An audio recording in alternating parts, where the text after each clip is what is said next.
ये सारा महागठबंधन का एक है।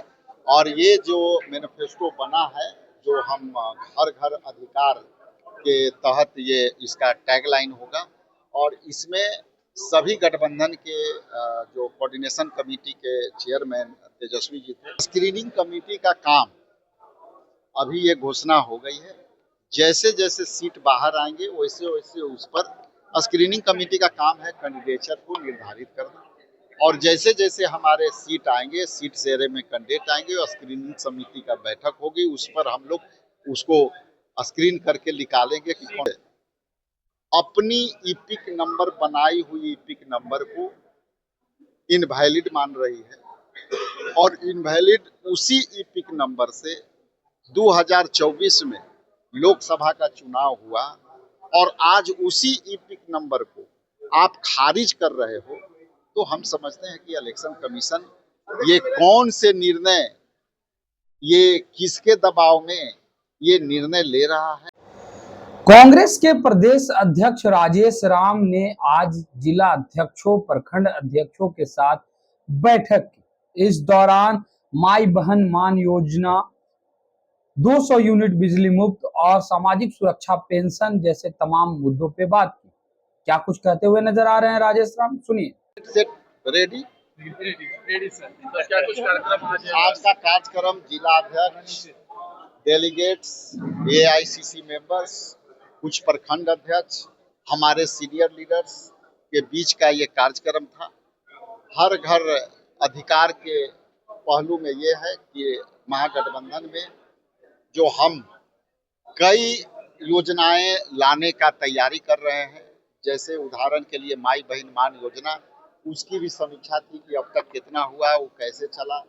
तो वो काफी सकारात्मकता से आई है रिपोर्ट और बड़े पैमाने पर महिलाओं ने इसमें साथ दिया है, योगदान दिया है, कार्यकर्ताओं ने योगदान दिया। अभी 200 जैसे 200 यूनिट बिजली माफी के है, पेंशन का है। तो इस पर हम लोगों ने जिला अध्यक्षों से अब अपना रायशुमारी कर रहे थे कि उनका क्या राय है, और तब हम लोग इसको फिर विधिवत महागठबंधन के में हम लोग को लॉन्च करेंगे। सर, मैनिफेस्टो अलग अलग आएगा कि साथ में आएगा महागठबंधन? ये सारा महागठबंधन का एक है। और ये जो मैनिफेस्टो बना है, जो हम हर घर अधिकार के तहत ये इसका टैगलाइन होगा। और इसमें सभी गठबंधन के जो कोऑर्डिनेशन कमेटी के चेयरमैन तेजस्वी जी थे, ये सभी दल के मैनिफेस्टो के मेंबर थे, चेयरमैन थे, उन लोगों ने इस प्रारूप को दिया है और उसी प्रारूप को हम लोग गुलदस्ते की तरह लेकर के आए। स्क्रीनिंग कमेटी को लेकर चर्चा है कि जो नई बनी है अजय माकन के चेयरमैन है, तो कब से फंक्शनिंग होगी, क्या? ये स्क्रीनिंग कमेटी का काम अभी ये घोषणा हो गई है। जैसे जैसे सीट बाहर आएंगे वैसे वैसे उस पर स्क्रीनिंग कमेटी का काम है कैंडिडेचर को निर्धारित करना। और जैसे जैसे हमारे सीट आएंगे, सीट शेयरे में कैंडिडेट आएंगे और स्क्रीनिंग समिति का बैठक होगी, उस पर हम लोग उसको स्क्रीन करके निकालेंगे कि कौन को लेने में भी स्क्रीनिंग कमेटी की भूमिका होगी।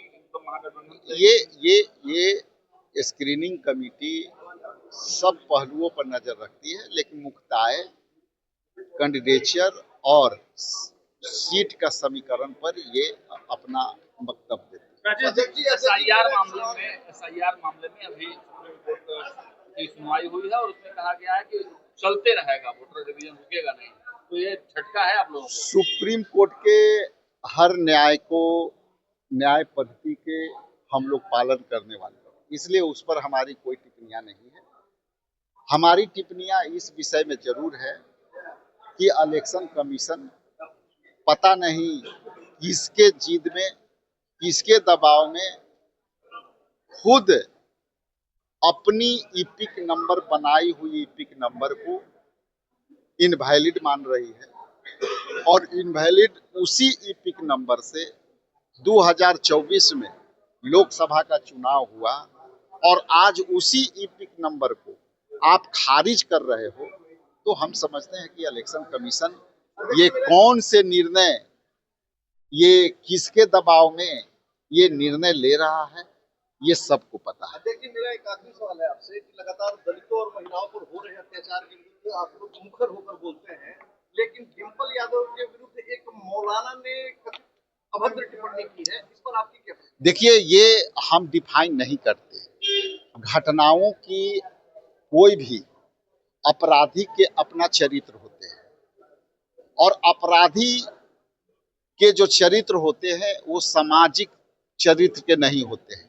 इसलिए चाहे वो डिम्पल यादव हो, चाहे कोई भी घटना करता है, अपराधी का कोई न धर्म है अपराधी ने न। टिप्पणी नहीं किया है, एक मौलाना ने टिप्पणी किया है। देखिए, अभद्र टिप्पणी की ये जो टिप्पणियां हैं वो टिप्पणियां सब समाज के लिए वो उचित नहीं है। सब समाज के लिए ये उचित है कि यदि कोई घटना होती है तो उसके साथ खड़ा रहना चाहिए। तो आपने सुना राजेश राम को सीधे तौर पे कहते हुए नजर आ रहे हैं कि हम लोगों ने जिला अध्यक्षों के साथ बात की, मंत्रणा की और माई बहन मान योजना के तहत जो फॉर्म भराए जा रहे हैं उसकी जानकारी ली। महिलाओं का अच्छा रिस्पांस मिल रहा है। सरकार बनेगी तो 2500 रुपये जो है राशि जरूर मुहैया कराया जाएगा। फिलहाल इस खबर में इतना ही। धन्यवाद।